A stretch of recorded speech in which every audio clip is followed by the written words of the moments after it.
Maintenance of the mixer pump. 1. Load the grease. Before working every day, press the master cylinder switch. After the master cylinder stops pushing, use a grease gun to load the piston with grease.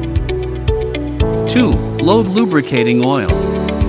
After working every day, load lubricating oil into the lubricating box. Submerge the filter element to ensure that no impurities such as sand and dust can enter the whole process.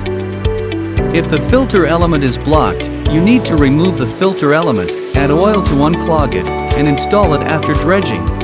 During the operation of this mixer pump, the hydraulic system will distribute the lubricating oil to the stirring, pumping, and other systems to ensure the efficient and stable operation of the equipment. 3. Replace the filter element. The filter element needs to be replaced regularly. The air filter element is replaced every 2 months, and the engine filter element is replaced every 4 months.